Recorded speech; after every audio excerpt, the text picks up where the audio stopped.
करें।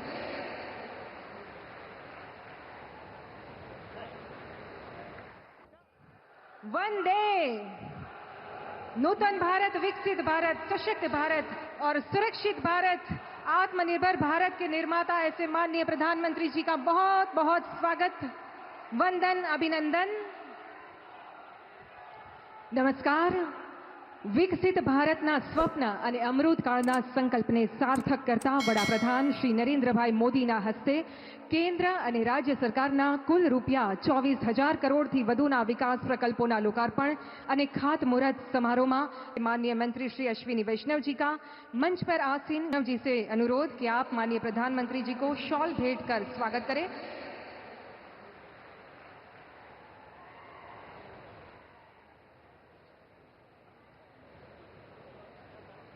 સુધીના સમગ્ર આદિવાસી વિસ્તારના લોકોનું હિત જેમના હૃદયમાં વસેલું છે અને આજે આદિવાસી બહુલતા ધરાવતા દાહોદ ખાતે આ કાર્યક્રમ યોજાઈ રહ્યો છે ત્યારે સમસ્ત પ્રજાજનો વતી એમનું વિશેષ સ્વાગત। આ તીરકામઠું, સાફો, આદિવાસી બંડી અને અન્ય ચીજ વસ્તુઓ, આવો આપણે સૌ પણ એકવાર ખૂબ તાળીઓના આદર સાથે आदरणीय प्रधानमंत्री श्रीનું स्वागत अभिवादन करिए।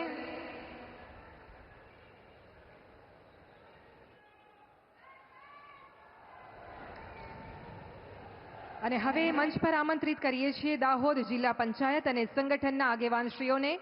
આપ સૌ પણ ઝડપથી મંચ ઉપર પધારશો અને આદરણીય પ્રધાનમંત્રી શ્રીનું સ્વાગત કરશો। આપણે જાણીએ છીએ ભગવાન બિરસા મુંડા, સીધો કાનો અને ગોવિંદ ગુરુએ આઝાદીની લડતમાં પોતાનું યોગદાન આપ્યું, એમનું સ્મરણ કરીએ અને વર્તમાનમાં જેઓ આપણી બહેનોને શ્રી મંજુલાબેન, રમેશભાઈ ચૌહાણ, શ્રી ચંચળબેન, હેતલકુમાર ઠાકોર, આત્મનિર્ભર નારી સખી મંડળની બહેનોનું પ્રતિનિધિત્વ કરતી આ બહેનો કે જેઓ તેમણે પોતે હાથથી બનાવેલી સુંદર કલાત્મક ચીજ વસ્તુઓ આપીને आदरणीय प्रधानमंत्री श्रीનું स्वागत करशे। आ बहने 500 महिलाओने ऑर्गेनिक खेती कार्य करवा माटे प्रेर्या छे एवा मंजुलाबेन आमंत्रित करीए छे। अहींया खास पधारेला ब्रह्माकुमारी सुरेखा दीदी,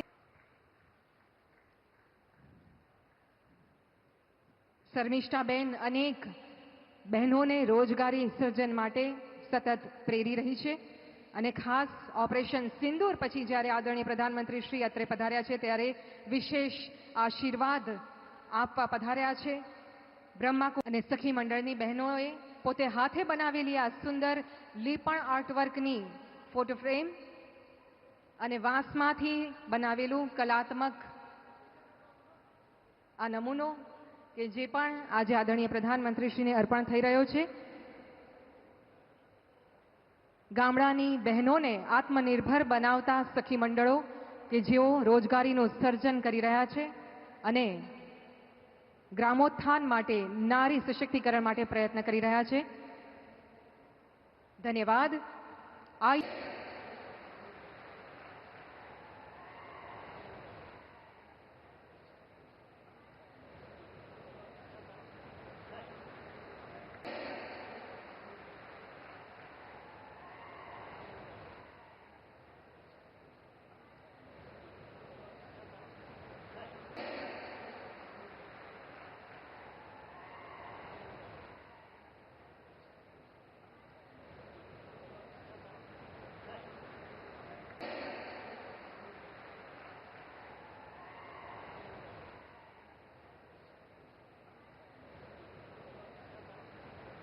ત્રિરંગો ફહેરાવીશું આ ઐતિહાસિક ક્ષણે કે જ્યારે અહીંયાથી આ વિકાસ કાર્યોનો પ્રારંભ થઈ રહ્યો છે।